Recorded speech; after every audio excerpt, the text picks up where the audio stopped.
Porque o mesmo Senhor descerá do céu com alarido, com voz de arcanjo e com a trombeta de Deus, e os que morreram em Cristo Jesus ressuscitarão primeiro. Depois, nós, os que ficarmos vivos, seremos arrebatados com eles nas nuvens, a encontrar com o Senhor nos ares, e assim estaremos sempre com o Senhor. Amém. De uma das maiores ou o maior fator pelo qual a igreja está na terra, que é a cruz de Jesus. Não menos importante, a segunda referência bíblica, que é sobre o arrebatamento. Tanto a primeira quanto a segunda expressão, elas foram versejadas, por que não dizer escritas ou profetizadas, por esse arauto de Deus, por nome de Paulo. Eu acredito que todos nós que estamos dentro dessa casa de oração, ao longo da nossa caminhada cristã, acompanhamos a trajetória deste homem de Deus, que eu atrevo-me a dizer que depois do Senhor Jesus, a terra não conheceu e talvez não conheça, não conhecerá alguém com tanta envergadura, com tanta precisão e com tanta visão ao longo alcance quanto teve este homem por nome de Paulo. Até mesmo porque este homem, ele mesmo quem causou, ou ele mesmo quem fundamentou as 4 principais doutrinas que hoje regem a igreja do Senhor Jesus.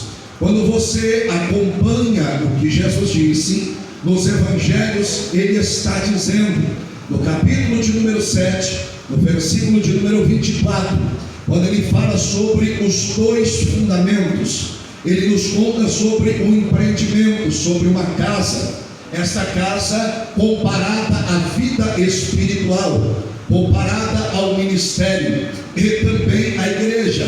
Jesus nos dá o ensinamento dizendo que o construtor é o mesmo, o material da construção o mesmo, o arquiteto é o mesmo.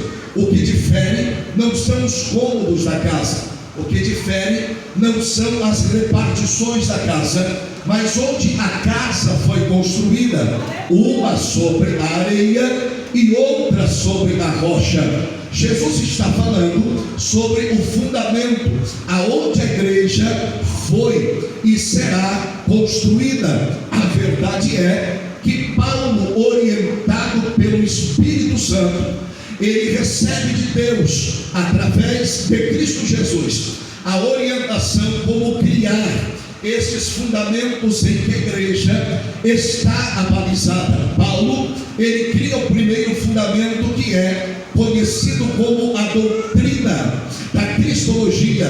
Ora, no período do Antigo Testamento, para servir a Deus, era necessário obedecer 10 mandamentos. Haja vista que alguém possa dizer: pastor, não é difícil de obedecer uma lista com 10 pedidos de Deus. Se fosse apenas 10 frases em que Deus pediu para que o povo obedecesse, talvez não seria muito difícil. É que linkado, atrelado a essas 10 frases, existe o que chamamos de decálogo ou Talmud, ou seja, 613 preceitos. Adjunto aos 10 mandamentos é aquilo a que chamamos de lei completa, que são 623 preceitos estabelecidos por Deus. Na verdade, não houve um homem sequer nascido de barriga de mulher em que pôde obedecer os mandamentos sem antes poder pecar.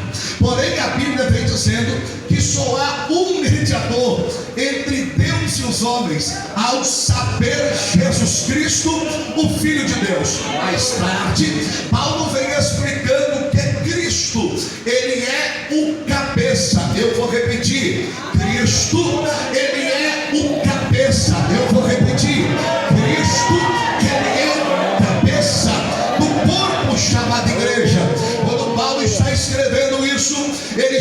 ensinando que Cristo, Ele não é cabeça de membro. Jesus não é cabeça de dedo. Jesus não é cabeça de braço. Jesus não é cabeça de perna. Jesus, Ele é cabeça de corpo. Por que eu estou falando isso? Porque após a pandemia, nós nunca vivemos uma geração de tamanha dificuldade que os pastores enfrentam para poder pastorear. Porque eu nunca vi uma geração de maior desengrejado do que a nossa geração. Eu não preciso ir para o culto porque eu sei o que vai ser pregado. Eu não preciso ir para o culto porque eu sei o que será cantado. Por que eu não preciso ir para o culto? Porque eu tenho alguém que dentro da minha casa me instrui. No cardápio da internet e até do Facebook e até do Instagram e muito mais da rede social e muito mais do YouTube, eu posso ser pastoreado. Jesus tem uma mensagem para quem pensa dessa forma. Ele não é cabeça de membro, porque não existe igreja excluída do corpo. Para ser igreja tem que tomar ceia, tem que dar glória a Deus, tem que colocar. Paulo está dizendo, ele é o cabeça do corpo. Por que cabeça do corpo? Porque uma vez que o membro for decepado, perdeu um dedo, irmão, não sobrevive mão fora do corpo, nem pé fora do corpo. Mas se tiver doente e correr, o corpo transmite a vida para aquilo que está morrendo. Você precisa estar na igreja, porque a igreja traz vida para quem está morrendo. Quem pode glorificar?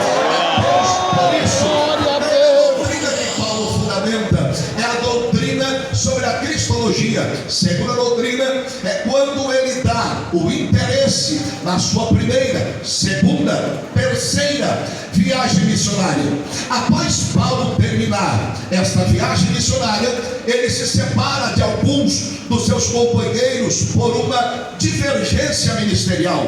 E após Paulo ele separar dos seus companheiros, ele tem uma visão mais ampla do que diz respeito à tarefa da obra missionária. Ele está dizendo que a igreja, ela tem uma tarefa de evangelizar, de ganhar, de avançar. Ao contrário de que muita gente pensa que quando Jesus chamou a Pedro e disse para Pedro: Pedro, esta é a minha igreja e as portas do inferno não prevalecerão contra ela. O texto parece que nos dá a ideia de que a igreja está recuada e as portas do inferno estão tentando rebentar-se contra a igreja, estão tentando partir em disparada com a igreja. O que Jesus está dizendo para Pedro não é isso. O que Jesus está dizendo: igreja, não se cuide do inferno. Não é isso não. O que Jesus está dizendo: o inferno que se cuide, porque a igreja está de pé. Porque as portas do inferno, elas têm que manter a segurança, porque a igreja está invadindo para arrebentar com porta, com o inferno, com tudo. Quem acredita nisso? A igreja não está na defensiva, a igreja está no ataque. A igreja está, levanta a sua mãozinha ao céu, agora olhe para cá. Por que, pastor, que Paulo escreve isso? Ele escreve nos orientando, trazendo a igreja para a responsabilidade da tarefa missionária. Porque quando nós olhamos para a igreja, nós precisamos entender pelo menos duas coisas básicas. Primeiro, que a igreja, ainda que ela seja uma organização social, ela não é apenas uma organização. A igreja também é um organismo.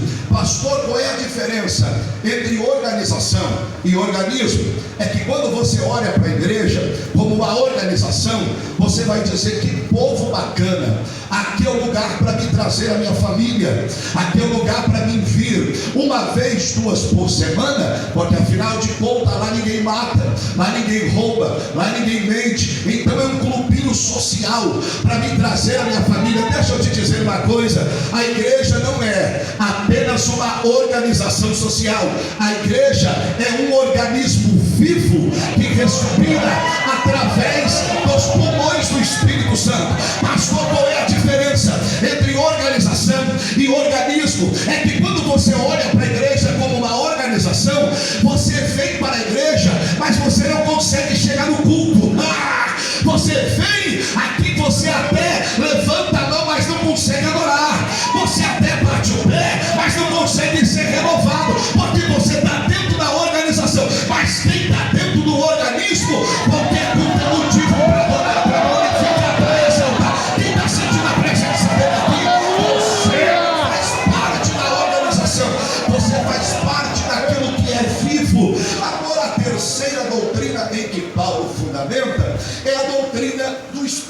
Santo, do Paracleto. Que doutrina é essa? Ora, no período do Antigo Testamento, ou período veterotestamentário, dentre todos os lugares que o Espírito Santo habitou, houve pelo menos 4 lugares de destaque. Primeiro, a face das águas. Segundo, o tabernáculo. Terceiro, o templo de Salomão. E quarto lugar, sobre rei, profetas e sacerdote. Mas o Espírito vinha, cumpria o seu papel e tornava para o Pai. Até que a Bíblia vem dizendo que o meu Espírito não contenderá mais com o homem, porque o meu Espírito, ele não habita em templo feito por mãos humanas. E isto nos dá a entender que parece que o Espírito Santo ficou sem lugar para morar, sem lugar para habitar, e parece que a gente tinha perdido o Espírito Santo. Até que Paulo escreveu aos Coríntios dizendo: gente, o Espírito Santo não está perdido, o Espírito Santo não está sem endereço. Por quê? Porque lá no capítulo 3, versículo 15, ele escreve dizendo: não sabeis vós que sois o santuário de Deus, e que o Espírito Santo de Deus habita dentro de vós. Não, peraí, sabe o que Paulo está dizendo aqui? Ele está dizendo o seguinte: gente, atente para dar valor ao Espírito Santo e a sua manifestação, porque ele deixou a paz das águas, ele deixou a glória do tabernáculo, a riqueza do templo, a santidade de rei, profeta e sacerdote, para habitar dentro de um corpo falível, porém regenerado pela presença do Espírito Santo. Não, você não entendeu? É por isso que a Bíblia diz que nós temos um tesouro em vaso de barro, para que a excelência seja de Deus e não de nós. Levante a mãozinha direita, você levante. Já que levantou a direita, levanta a esquerda. A maior riqueza que você possui não é a sua casa, não é seu carro, não é seu dinheiro, não é sua fazenda, não é seu diploma. A maior riqueza que a igreja tem é a presença do Espírito.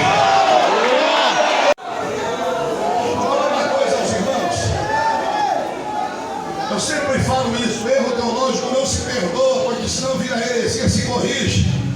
Tem um monte de gente cantando errado, pregando errado aí, gente, e o povo parece que vai ao delírio com umas coisas novas que eu não consigo aceitar no meio da igreja. E aí eles começam a cantar assim: Espírito, visita eu aqui, Espírito, passeia por aqui, Espírito. Irmão, deixa eu falar uma coisa para os senhores: quem está visitando tem pressa para ir para casa, quem está passeando é porque não tem muito o que fazer. Vai lá, faz uma visita, passeia e logo volta para casa. O Espírito Santo, ele não passeia, o Espírito Santo, ele não visita, o Espírito Santo, ele mora, o Espírito Santo, ele habita, o Espírito Santo tem residência fixa. Bata no teu peito e diga: eu posso ser de barro, mas o Espírito Santo.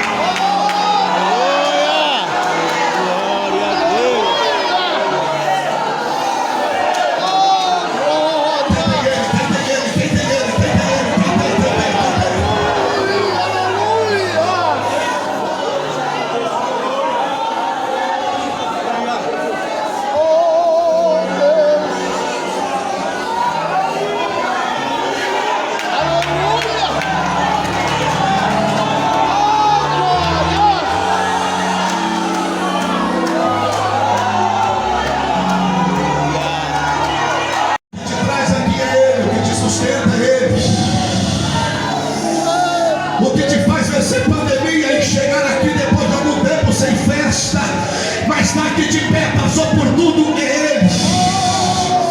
É Ele que honra, é Ele que capacita, é Ele que testifica.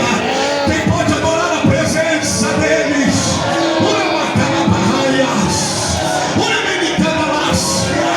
Um momento de adoração, porque Ele passou contigo pela doença, Ele passou contigo pela porta fechada, Ele passou contigo pela dor, Ele passou contigo pela perda, mas Ele está aqui dizendo a nós: leve a adoração para o Pai, leve.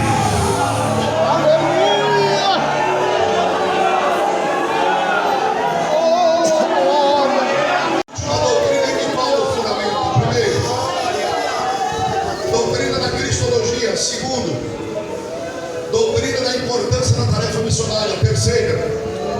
Doutrina do Espírito Santo. Quarta e última doutrina que Paulo fundamenta. Ele chama os irmãos em Tessalônica e diz: porque ao soar da última trombeta, os mortos ressuscitarão primeiro, depois nós, os que ficarmos vivos, seremos arrebatados para um grande encontro com o Senhor nos ares.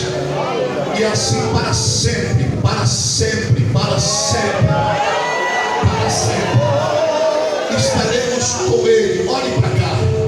Se você conseguir perceber ou ser perceptível na teia de crescimento que Paulo está descendo para que a igreja venha a triunfar, não tem igreja que dê errado, não tem ministério que dê errado, não tem chamada que dê errado, não tem rebanho que não dê certo. Porque a primeira coisa que Paulo está dizendo para os irmãos, ele está dizendo: gente, nós não viemos aqui para passar por cima da lei, mas nós viemos para dizer que a graça é tão importante ou mais importante do que a lei. Jesus é maior do que Moisés, Jesus é a palavra maior do que a tábua, o pão é maior do que a pedra. É o que Paulo está dizendo. Ele arranca a lei, ou arranca Moisés de da igreja e diz: quem manda na igreja é o cabeça chamado Cristo. Depois ele ensina isso, ele diz: a igreja precisa entender o avanço, a tarefa de crescimento, porque a igreja não é uma organização, é um organismo. Qual é a terceira coisa, Paulo? Depois de entender essa chamada, incendeia-se pela presença do Espírito. Por quê? Porque o arrebatamento está fora. Glória a Deus. Olhem para cá para vocês entenderem. A grande verdade é que esta matéria, ou que este fator, chamado escatologia ou volta de Jesus, é a âncora mestra que nos sustenta inabaláveis na expectativa de um dia sermos galardoados. Não há razão de ter tempo, não há razão de termos eventos, não há razão de trabalharmos se o nosso foco não for o céu. A igreja perde tempo na terra se estiver amontoando tesouro aqui e perdendo o céu. Permita-me lhe falar, porque na década de 70, 80, até a virada do ano 2000, não existia outra mensagem na boca dos pregadores senão arrependimento, a volta de Jesus, trono branco, juízo final, inferno, céu, perdão, sangue, cruz. Mas parece que na virada do milênio foi arrancado este sentimento do céu de dentro da gente, porque muitos pregadores trataram dizendo que Jesus viria na virada do milênio, na virada do ano 2000, mas não veio. Por quê? Porque não tem teólogo em são juízo que possa dizer o dia que Jesus virá. Sabe por quê? Porque o dia e a hora ninguém sabe. Olhe para cá. Mas no meio dessa disfunção teológica, arrancaram o céu de dentro da gente e plantaram uma terra. Como assim, pastor Ângelo? O único recurso que os nossos obreiros, que os nossos pastores tinham para segurar a igreja era dizer: estejam crentes, andem em santidade, não peque, não se misture com o mundo. Por quê? Porque Jesus está voltando, Jesus está nas portas, Jesus está vindo aí.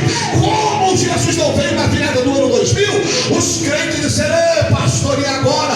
Então veio uma teologia americanizada e disseram para os crentes: agora você pode se deleitar, não basta só ter o Fusca pobre e velho, não. Você tem que ter 10 carros, você tem que ter 50 casas. Por quê? Arrancaram o céu de nós e colocaram o nosso coração na terra. Deixa eu lhe falar uma coisa, não se escandalize comigo, irmão, pelo amor de Deus. Deixa eu usar um palavreado até chulo e tosco aqui, mas a nossa geração é uma geração minhoca. O que é isso, pastor? Vive na terra, se alimenta da terra, ama a terra, não quer sair da terra, e se sair da terra morre. Deixa eu te falar uma coisa: a nossa casa não é aqui, a nossa pátria não é aqui, o nosso destino não é aqui, o nosso destino é o céu.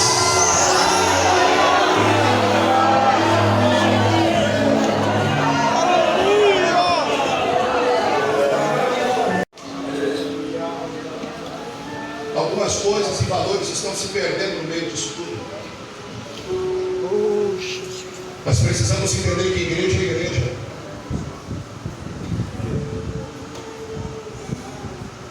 Nós estamos aplaudindo alguns movimentos que estão sendo feitos por aí, por algumas emissoras, e dizendo que é a oportunidade que se abriu para que a igreja entre e mostre a sua força.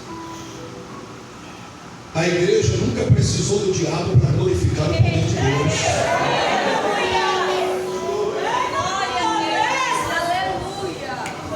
Pergunte ao Ercílio, o pastor presidente desta obra, o pastor Jairo. Pergunte ao pastor Marcos que trabalha. Pergunte aos pastores de qualquer uma das regiões aqui. Qual foi o dia que uma emissora de televisão veio fazer uma cobertura e dizer para os pastores qual foi os crentes que foram resgatados pela mão de Deus, que não vieram. Eles nunca vieram aqui para saber quantas famílias foram recuperadas, quantas vidas foram alcançadas. Por quê, pastor? Porque eles não querem dar a notícia da igreja. Mas uma notícia esta gente vai ter que dar, querendo ou não, e nós não estaremos aqui para ver. Quando o repórter entrar em rede nacional e internacional, e ele vai dizer: atenção, senhores telespectadores, para o aviso de última hora, o microfone vai estar tremendo na mão e ele vai dizer: uma catástrofe sem precedentes está acontecendo na humanidade. A gente não sabe o que aconteceu, a gente não sabe se é ET, a gente não sabe se é OVNI, a gente não sabe se é disco voador, mas o que está acontecendo aqui? Está acontecendo é que os carros estão sem motorista, os aviões estão sem pilotos, as casas sem moradores, as igrejas sem crente, os altares sem pastores. Aonde está o povo subiu, desapareceu. Jesus, a igreja que vai subir é uma igreja lavada, redimida e cheia da presença do Espírito. Quem tem essa esperança? Quem tem? Pega na mão de quem está do teu lado aí, levanta a mão dele e diga: o céu te espera, te espera, te espera.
O mesmo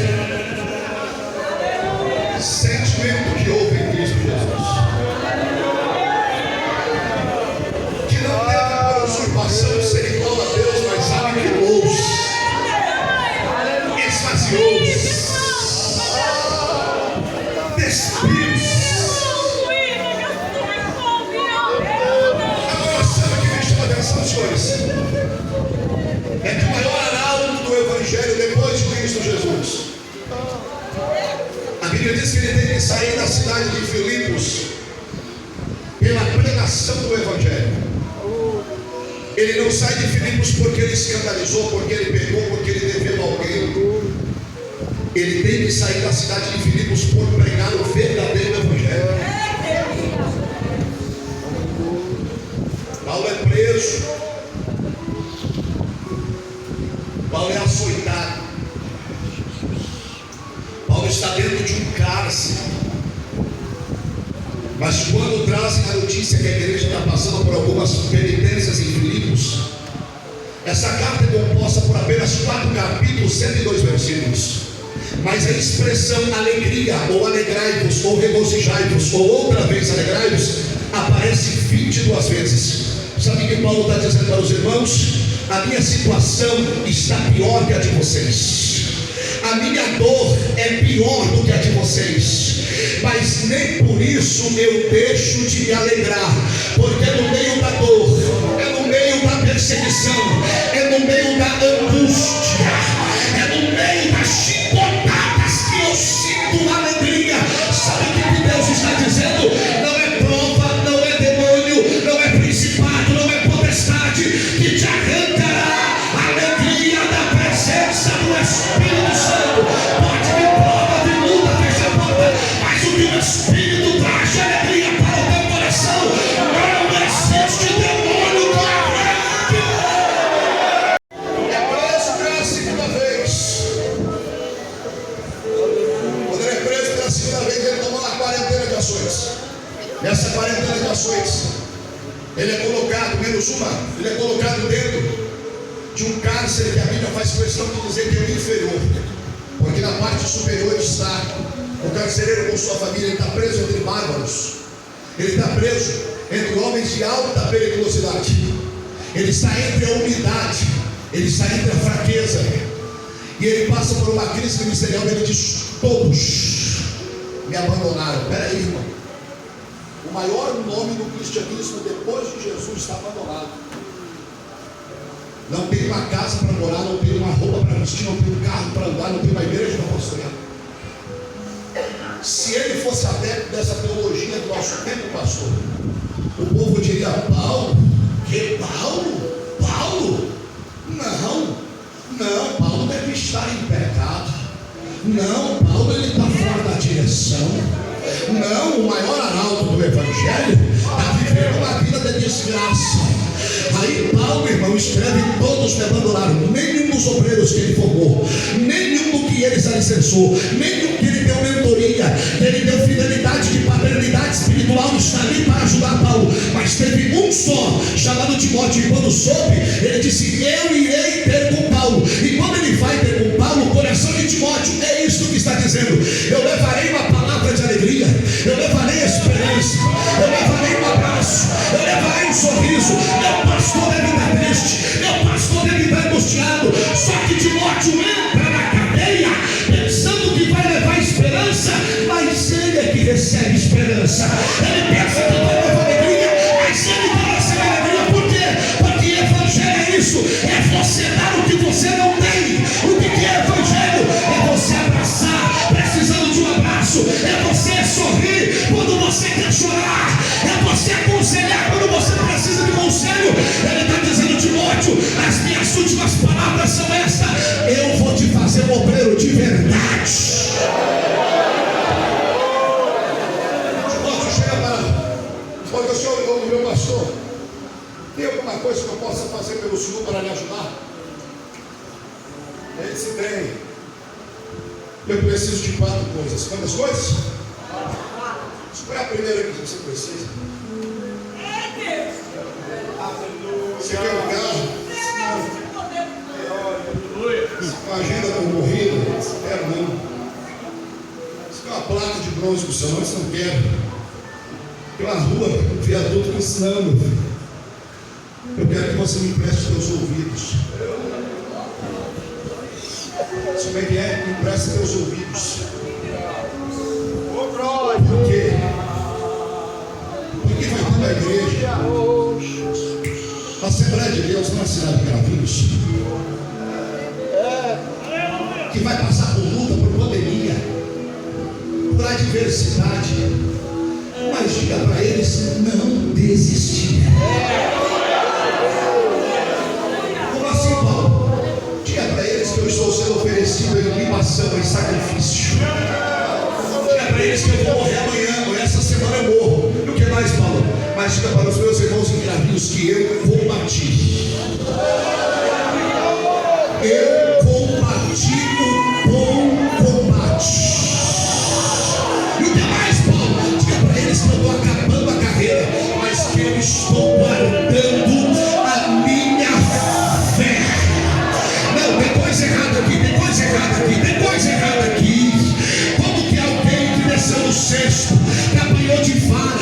sofreu um naufrágio, foi picado por víbora, foi traído, alguém que foi escorraçado de Jerusalém, passou 13 anos no deserto, alguém que foi rejeitado pelos discípulos, alguém que padeceu na sua carne todo tipo de agruras, ele pode olhar para tudo que ele passou e dizer: o combate é bom. Sabe o que Paulo está dizendo aqui?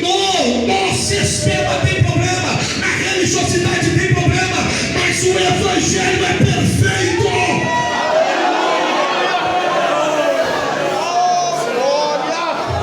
Qual é outra coisa, Paulo?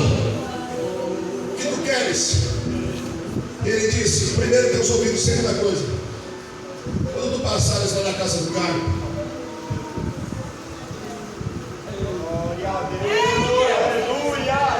passa lá e pega a minha capa. Glória a Deus. Ô Paulo, tu não vai morrer amanhã, Leão? Se vou. Mas tu está preocupado com aquela capa velha empoeirada, cheia de buraco, por quê? Ele diz: é velha, é cheia de buraco, está empoeirado, mas é minha. Ô Paulo, aquilo tem algum valor? Monetário não, mas tem história. Como é que é, Paulo? Aquela capa ali passou muita coisa comigo, traga ela. Como é que é? Vai morrer? Vou, mas vou morrer com história. Vou morrer deixando história. Por que tu quer a capa, Paulo? Ô Timóteo, para você pode não ter valor uma capa daquela, porque você tem uma cama quente para dormir. Mas eu estou numa prisão insolúvel, úmida, fria. A única coisa que vai me esconder dessa frieza é minha capa velha. Sabe o que Paulo está dizendo? Eu morro, mas eu não vou morrer frio, eu vou morrer aquecido. Sabe o que Paulo está dizendo aqui? Eu posso até morrer, mas eu vou morrer como geladeira. Eu não vou morrer como pinguim. Eu não vou morrer como sorveteiro. Eu vou morrer aquecido pela capa. Sabe o que Paulo está dizendo? O bonito não é você começar bem. O bonito é você terminar bem, porque é melhor o fim das coisas do que o começo dela. Começou pela capa, termina com a capa. Começou pulando, sapateando, batendo o pé, profetizando. Termina do mesmo jeito que você começou. Começou aquecido pela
fica melhor ainda.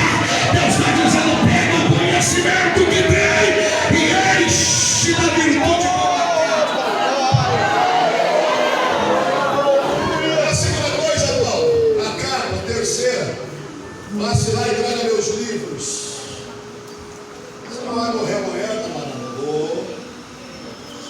Porque é livro para ler, não morrer amanhã. Perdoe a expressão pitoresca. Paulo está dizendo é o seguinte: eu morro amanhã, mas eu não morro. Eu vou deixar ninguém me passar para trás, eu vou ler. Eu vou terminar meus dias estudando. Peraí, Paulo. Tu quer os livros? Eu disse: quero os livros, traga os livros.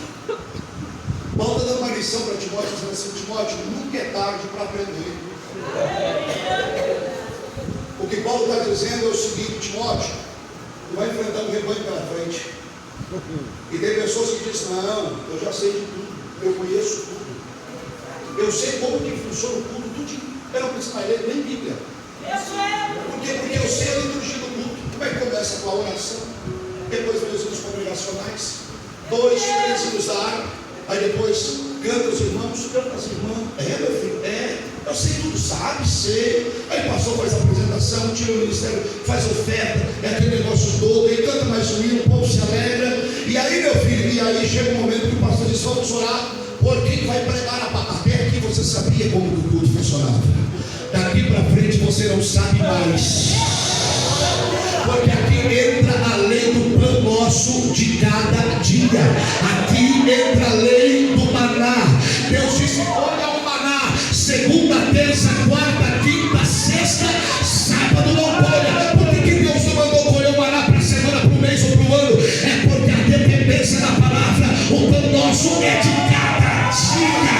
O culto é o mesmo, o dirigente é o mesmo, o pregador pode ser o mesmo, mas o maná é diferente.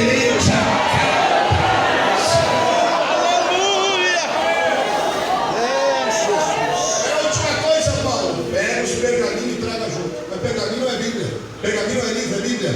Mas por que quer Bíblia? Rapaz, eu comecei com capa, termino com capa. Comecei com livro, termino com livro. Mas eu comecei com a Bíblia.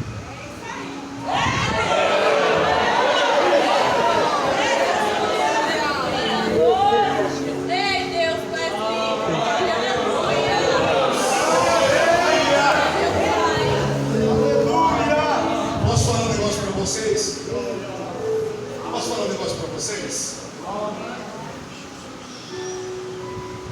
Irmão,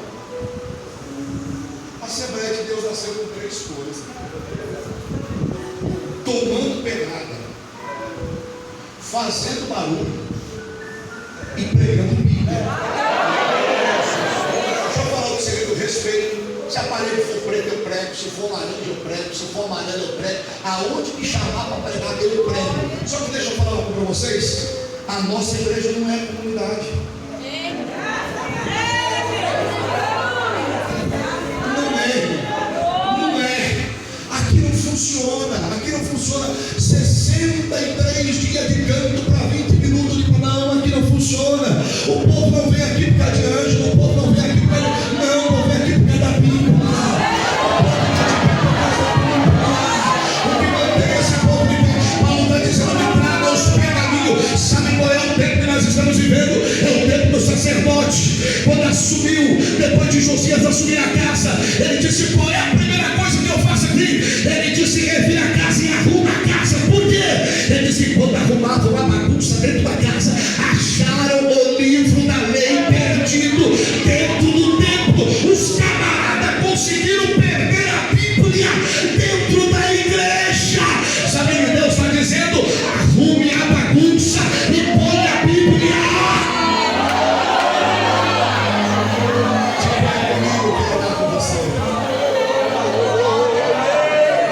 Escreveu sobre isso, porque existem 3 segredos na cruz. Quando você olha para a cruz, nós temos a possibilidade de enxergar 2 coisas: dor, sofrimento, sangue derramado, tristeza, angústia. Mas a primeira coisa que eu olho para a cruz, eu não vejo sofrimento, eu vejo separação. Por que, pastor? Porque se você perceber alguém que está pendurado na cruz, a primeira coisa que você percebe é que por mais que ele lute, por mais que ele tente, por mais que ele se esforce, ele não consegue tocar os seus pés no chão. Não. Paulo escreveu aos Gálatas falando: eu não serei. Eu estou crucificado com Cristo na cruz. Eu não vivo mais, mas Cristo vive em mim. Não entendeu? Quem uma vez professou a fé e aceitou a Jesus, por mais que ele lute, os pés dele não faz mais parte dessa terra. A cruz levantou ele e separou ele da terra. Segundo o segredo da cruz, a cruz te dá o direito de olhar em todas as direções, para frente, para os lados, para cima e para baixo.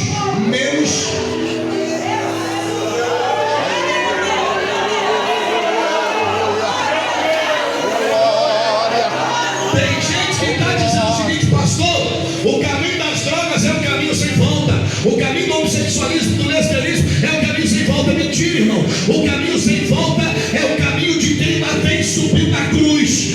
A volta dele não existe. A caminhada é só para frente. Por quê? Porque a Bíblia diz: deixando as coisas que para trás ficam, avancemos.